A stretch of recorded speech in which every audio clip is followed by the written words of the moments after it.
महाराष्ट्रातले अनेक वाहन चालक आणि मालक काही प्रमुख मागण्यांसाठी आजपासनं म्हणजेच 1 जुलैच्या रात्रीपासनं मध्यरात्रीपासनं चक्काजाम आंदोलन करणार आहेत आणि यांच्या 4 प्रमुख मागण्या आहेत। त्यात महत्त्वाची मागणी आहे ती म्हणजे ई चलन संदर्भातली। हा चक्काजाम कोणत्या स्वरूपाचा असणार आहे आणि या मागण्या नेमक्या काय हे सगळं जाणून घेण्यासाठी माझ्यासोबत बाबा शिंदे सर आहेत, जे या वाहन चालक संघटनेचे प्रतिनिधी आहेत। काय नेमक्या मागण्या आहेत आणि काय आता त्याचं स्वरूप असणार आहे? विशेषतः राज्यातील वाहन चालकांना सगळ्यात मोठा वाहतूकदारांना जो आर्थिक फटका बसतोय ते ई चलन आणि अन्यायकारक जे दंडाची रक्कम वसूल करण्याबाबत राज्य सरकारने जे पाऊल उचलले त्या संदर्भात आम्ही गेले 15 दिवस शांततेने पद्धतीने आंदोलन करत होतो, परंतु राज्य सरकारने याबाबत कुठलाही गांभीर्याने विचार घेतला नाही। त्यामुळे प्रमुख जी मागणी आहे ते ई चलनाबाबत आहे आणि अन्यायकारक पद्धतीने दंड वसुली आहे त्याच्या बाबतीत आहे। त्याप्रमाणे राज्यातील प्रत्येक मोठ्या शहरामध्ये प्रवेशबंदीबाबतले घेतलेले निर्णय ते पुनर्विचार करावे आणि क्लीनर सक्ती केलेली आहे। या 4 प्रमुख मागण्याच्या बाबतीत आम्ही यावेळेस राज्य सरकारला विनंती केली होती आणि आजपासून शांतीच्या पद्धतीने जे वाहन चालक आहेत राज्यातले सगळे वाहतूकदार आहेत ते स्वेच्छेने या सगळ्या चक्काजाममध्ये सामील होणार आहेत। साधारण किती महाराष्ट्रातल्या संघटना यात सहभागी होणार आहे आणि हे कशा स्वरूपाचं आंदोलन असणार? प्रमुख ज्या सगळ्या संघटना आहेत त्या all India motor transport Congress असेल, महाराष्ट्र राज्य ट्रक टेम्पो टँकर बस वाहतूक महासंघ, इंटरस्टेट ट्रेलर असोसिएशन असेल, LPG असेल, विद्यार्थी वाहतुकीच्या 30,000 बसेस असतील, असे सर्व आमचे जे घटक आहेत ते सर्व घटक यामध्ये ऑलरेडी सामील झाले आहेत आणि त्यांनी सगळ्यांनी आज मध्यरात्रीपासून या चक्काजाममध्ये सामील होण्याचं ठरवलेलं आहे। आणि हे सगळं स्वरूप कसं असणार आहे? आम्ही शांततेच्या मार्गाने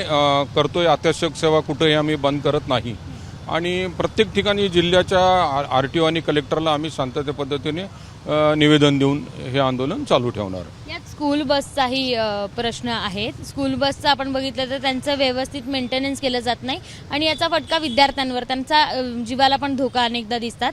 अनेक स्कूल बस जळलेल्या आपण बघितल्या आहेत। याबाबतचा काही शासन निर्णय किंवा त्यांच्याकडे दाद मागितली नाही?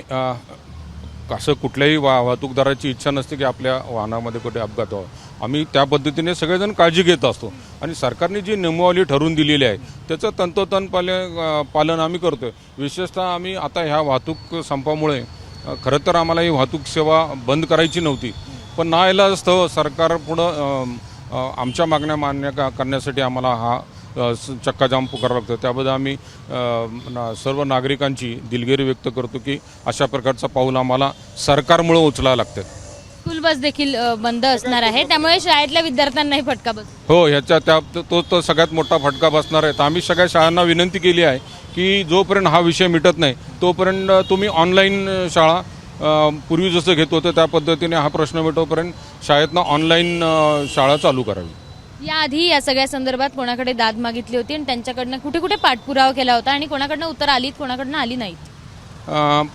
15 दिवस राज्य शासनाची दखल घेतली नाही। आमचं जे उपोषण मुंबईला चालू होतं, परंतु 15 दिवसानंतर आदरणीय मंत्री उदय सामंत तिथं आले होते आणि त्यांनी परिवहन मंत्री आणि स्वतः आमच्या काय मागण्यात त्याच्या बाबतीत विचारविनिमय करण्याचं ठरवलं आणि मुख्यमंत्र्यांची भेट 2 दिवसात देऊ असं त्यांनी आम्हाला एक 4-5 दिवसापूर्वी सांगितलं, पण दुर्दैवाने तशी काही भेट झाली नाही।